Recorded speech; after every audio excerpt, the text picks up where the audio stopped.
Okay students, हम next करने जा रहे हैं साइक्लिक ग्रुप्स। तो साइक्लिक ग्रुप की डेफिनेशन क्या होती है पहले ये देख लेते हैं। Group G is called a cyclic group if there exist a belong to G such that each element of G can be written as an integral power of a. कोई भी ग्रुप को साइक्लिक ग्रुप तब कहेंगे अगर group जी का कोई element exist कर जाए सच दैट बाकी सभी एलिमेंट्स को ए की इंटेग्रल पावर्स में लिखा जा सके। मतलब कि कोई भी एलिमेंट अगर आप बी लें ग्रुप में से तो उसको लिखा जा सके as the integral power of a, that is a की power n, where n is some integer. तो हम ए को बोलेंगे जनरेटर ऑफ जी। जैसे कि बेटा अगर आप लें चलो पहले थोड़ा सा आगे पढ़ लेते हैं नोटेशंस, वेयर एग्जांपल मैं बाद में समझाती हूँ। मान लो कि जी जो साइक्लिक ग्रुप है वो जनरेटेड बाय ए है, तो उसको इस तरह से लिखते हैं जी इज जनरेटेड विद ए। मतलब उसके ग्रुप के जितने भी एलिमेंट्स होंगे वो ए से जनरेट होंगे, ए की इंटेग्रल पावर्स में होंगे। अगर ग्रुप अंडर एडिशन है तो साइक्लिक ग्रुप जो है उसमें इंटेग्रल मल्टीपल ऑफ ए बन जाएगा। मतलब ए की पावर एन की बजाय एलिमेंट्स एन ए टाइप के होंगे, क्योंकि b is equal to a की पावर एन का मतलब है a star a so on up to n times. यही ऑपरेशन अगर एडिशन का होगा तो इसका मतलब होगा a plus a n times, that is n A.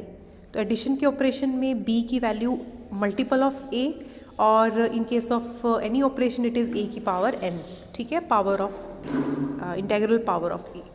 Next आपका बन जाएगा कि a cyclic group is also called a monic group if G is this the cyclic group of order a n. Then इसमें elements कौन से जाएंगे, अगर जी का ऑर्डर एन दिया हुआ है तो इसमें एलिमेंट्स जाएंगे, एक तो आइडेंटिटी जाएगी ए की पावर्स। अब ए की पावर्स कौन कौन सी जाएंगी 1 2 3 अप टू n माइनस 1, क्योंकि ए की power n ultimately will be equal to e, ठीक है ना। तो ई जाएगा ए की power 1 a square a n minus 1। A n नहीं लिखना क्योंकि a n will be ultimately e, और ए की पावर n प्लस 1 इसको सॉल्व करोगे ये बन जाएगा A N into A N E है, E into A that is ए। तो ए एन प्लस 1 ए बन गया, A N plus 2 A square. इस तरह से ये साइकिल चलता जाएगा, इसलिए इसको बोलते हैं साइक्लिक ग्रुप, ठीक है। ये हो गया आपका साइक्लिक ग्रुप। अगर ए जनरेटर है आपके साइकिल जी का, साइक्लिक ग्रुप जी का, तो ए इन्वर्स भी जनरेटर बनता है। तो कोई अगर एलिमेंट जनरेटर बनता है तो उसका इन्वर्स भी ग्रुप का जनरेटर होता है। क्यों, इसका रीज़न ये है क्योंकि मान लो अगर ए जनरेटर है, ठीक है, तो इट मीन्स ए अगर जनरेटर है तो एक्स कोई भी एलिमेंट आपने ग्रुप में से लिया उसको आप ए की पावर में लिख सकते हो, तो आप उसको ए इन्वर्स की पावर में भी तो लिख सकते हो इस तरह से। It means any element of G can be written as if it can be written as the power of a then it can also be written as the power of a inverse. Hence if a is generator then a inverse is also generator, ठीक है। इसके बाद next आपके पास आ गया if order of a is finite then G is a finite cyclic group. अगर उसके जनरेटर का ऑर्डर, ए को जनरेटर बोलते हैं ना, अगर उसके जनरेटर का ऑर्डर फाइनाइट होगा तो जी को हम बोलेंगे फाइनाइट साइक्लिक ग्रुप।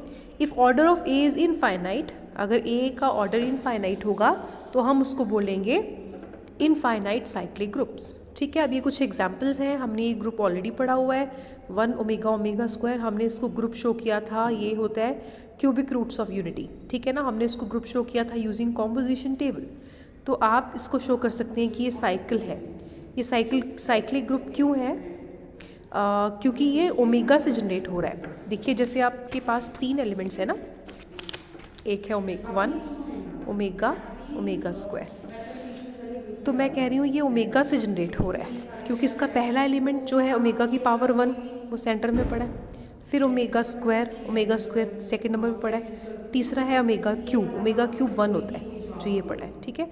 ओमेगा 4 अगर आप इवेलुएट करेंगे तो ये 1 बन गया, ओमेगा इंटू 1 दैट इज़ ये ओमेगा की पावर 4 वापस क्या आ गया ओमेगा 5 ओमेगा स्क्वायर हो जाएगा, ओमेगा 6 वापस 1 बन जाएगा। तो घूम फिर के सारे यही एलिमेंट्स हैं और सारे के सारे किससे जनरेट हो रहे हैं ओमेगा से। Hence it is a cyclic group, finite cyclic group जिसका ऑर्डर